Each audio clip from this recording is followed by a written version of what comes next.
നമസ്കാരം. നമ്മള്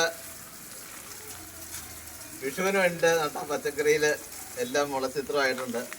എല്ലാവരും ചോദിച്ചു പയർ നട്ടിട്ട് എങ്ങനെയായി, എന്തോരം വളർന്നതൊക്കെ ഒന്ന് കാണിച്ചു തരണമെന്നൊക്കെ പലരും ആവശ്യപ്പെട്ടിട്ടുണ്ട്. അപ്പം അതനുസരിച്ച് ഞാൻ നമ്മുടെ പയർ ഇത് ഇവിടെ നട്ടിരിക്കുന്നതെല്ലാം കുറ്റിപ്പയറാണ്. ഇത് വള്ളിപ്പയറല്ല, ഇത് കുറ്റിപ്പയറാണ് ഇത് നട്ടിരിക്കുന്നത്. ഇത് നമുക്ക് കടയിൽ നിന്ന് മേടിച്ച പയർ നമ്മൾ ഒന്ന് പാകി നോക്കിയതാണ്. ഒരു പരീക്ഷണാടിസ്ഥാനത്തിൽ ഈ ഇത്രയുടെ ചട്ടിയിൽ പാകിയതാണ്. എല്ലാം മുളച്ച് നന്നായിട്ട് വന്നിട്ടുണ്ട്. ഇതിൻ്റെ ഇടയ്ക്കൂടെ നിൽക്കണതൊക്കെ ചീരയാണ്, വെള്ളച്ചീരയാണ് ഉണ്ടായിരിക്കുന്നത്. അത് ഞാൻ നട്ട ചീരയല്ല, അത് സ്വാഭാവികമായിട്ട് ഇതിനകത്ത് മുളച്ച, അതിന് നേരത്തെ വിത്ത് കിടന്നാൽ കണ്ട അത് മുളച്ചാണ്. അപ്പം ഇങ്ങോട്ട് മാറിക്കഴിഞ്ഞാൽ കാണാം നമുക്ക് ഇവിടെ ഈ ഭാഗത്തെല്ലാം മുളച്ചിരിക്കുന്നതെല്ലാം ഈ പച്ചച്ചീര അങ്ങോട്ട് ചട്ടി നിറയെ പച്ചച്ചീര ആയിരിക്കുകയാണ്. ഇനിയിപ്പം ഈ പച്ചച്ചീരയുടെ വിളവെടുത്ത് കഴിഞ്ഞാൽ മാത്രമേ ഈ പയറിന് കയറി വരുള്ളൂ. എന്താ ഈ ഭാഗത്തേക്ക് നോക്കി കഴിഞ്ഞാൽ അറിയാം. എന്താ അങ്ങോട്ട് നോക്കിയേ, പയർ നല്ല ഭംഗിയായിട്ട് കയറി വന്നിട്ടുണ്ട്. ഇതെന്തൊന്ന് കോപ്പി ചെയ്തത്.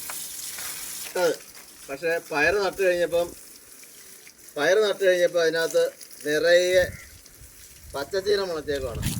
ഇപ്പം നമുക്ക് ഈ പച്ചച്ചീര തന്നെ നമ്മൾ പ്രതീക്ഷിക്കുന്നില്ല ഇങ്ങനെ പച്ചച്ചീര ഇങ്ങനെ മുളയ്ക്കുന്നു. നമ്മൾ നട്ടാൽ പോലും ഇത്ര ഭംഗിയായിട്ട് മുളയ്ക്കില്ല. വളരെ വ്യക്തമായിട്ട് കാണാം നമുക്ക്.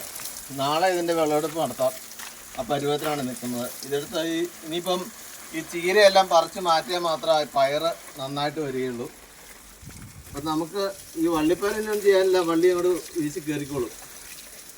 അല്ല ഇത് നമ്മൾ കുക്കുമ്പറായിട്ടിരിക്കുന്നത്. അന്ന് ഫോക്കസ് ചെയ്ത് കാണിച്ചത് അന്ന് വയ്യ മുളച്ച് തുടങ്ങിയിട്ടുണ്ടായിരുന്നുള്ളൂ. അപ്പോൾ കുക്കുമ്പറൊക്കെ വള്ളി വീശാനുള്ള പരുവത്തിനായിട്ടുണ്ട്. അപ്പം നമ്മളിതിനെ ഒന്നരാടാണ് ഇതിനകത്ത് വളം ചെയ്യുന്നത്. ഒന്നരാട് നമ്മൾ ചാണകവും അതുപോലെ കടലപ്പിണ്ണാങ്കടെ പുളിപ്പിച്ച് ഒഴിക്കുകയാണ് ചെയ്യുന്നത്. അതിന് ഒന്നരാട് വളം ചെയ്യുന്നുണ്ട്.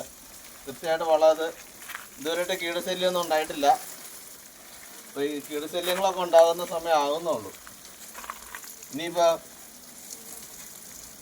ഇതിൻ്റെ ഇവിടെ ഇത്തിരി ഉണക്ക് വന്നിട്ടുണ്ട്. ഇത് എന്താണെന്നറിയില്ല, നനവ് പറഞ്ഞാണെന്നറിയില്ല.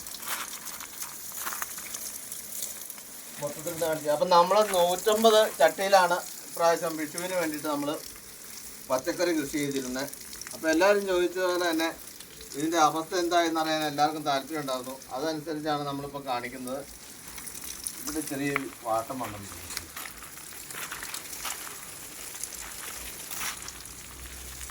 ഇതുകൊണ്ട് വെണ്ട എല്ലാം നന്നായിട്ടുണ്ടായിട്ടുണ്ട്. വെണ്ട ചീര നമ്മൾ നട്ടതല്ല, ചീര തന്നെ മുളച്ചാണ്. വള്ളിപ്പയർ അതുപോലെ തന്നെ കുറ്റിപ്പയർ, കുക്കുംബർ ഒക്കെയാണ് നമ്മൾ നട്ടിരുന്നത്. എല്ലാം തന്നെ നന്നായിട്ട് മുളച്ചിട്ടുണ്ട്. പിന്നെ തക്കാളി നട്ട് പാകി നിർത്തിയിട്ടുണ്ട്. തക്കാളി ഇനി ഇതിൻ്റെ ഇടയ്ക്കൂടെ ചട്ടി വയ്ക്കാനുള്ളതാണ്. തക്കാളി പറഞ്ഞാൽ തന്നെ നമ്മൾ ഇവിടെ ചട്ടിയിലാക്കി വയ്ക്കുന്നതാണ്. ഏതായാലും നമ്മൾ നട്ട എല്ലാം തന്നെ പയറും മുളച്ചിട്ടുണ്ട്. നന്നായിട്ട് വള്ളി വീശാനുള്ള പരുവത്തിനായിട്ടുണ്ട്. മൊത്തത്തിൽ കാണിച്ചത് ലോങ് വ്യൂ ഒക്കെ കാണിച്ചു. രാവിലെയും വൈകിട്ട് നന്നായിട്ട് നനച്ചു കൊടുക്കണം. ഒരു ദിവസം നനയ്ക്കാതിരുന്ന് കഴിഞ്ഞാൽ അതിൻ്റെ ഒരു വളർച്ചക്കുറവ് വരും. പിന്നെ മണ്ണിന് നന്നായിട്ട് നനവുണ്ടെങ്കിൽ മാത്രമേ അതിൻ്റെ വളർച്ച നന്നായിട്ട് വരികയുള്ളൂ.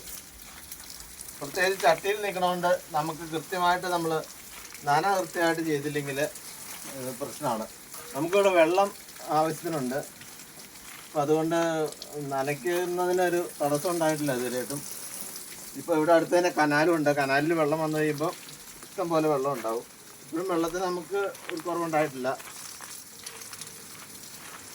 എല്ലാം നല്ല 4 എണ്ണം വെച്ചാണ് നമ്മൾ ചട്ടിയിൽ നട്ടേക്കണേ. ആ 4 എണ്ണം തന്നെ മുളച്ചിട്ടുണ്ട്.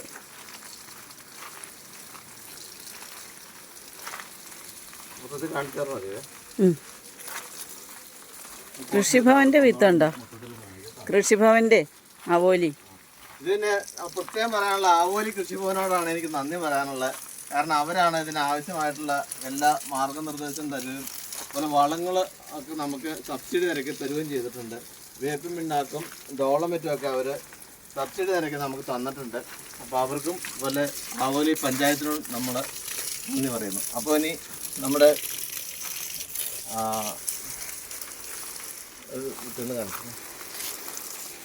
ക്ലോസ് ചെയ്തിട്ട് അവിടെ നിന്ന് ഇവിടെ ഉണ്ട് വീഴുന്നില്ല.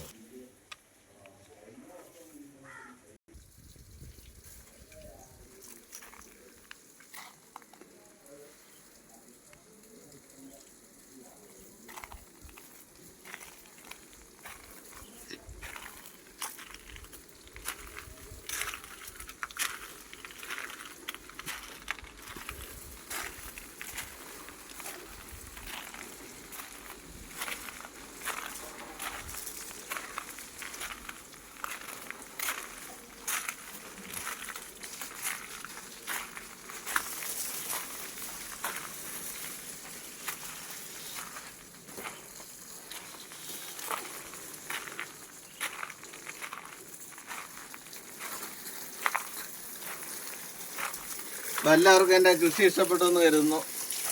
അപ്പം അടുത്ത വീഡിയോ ആയിട്ട് ഇതിൻ്റെ ചീര വിളവെടുപ്പുമായിട്ട് നമുക്ക് അടുത്ത ദിവസം കാണാം. നന്ദി, നമസ്കാരം.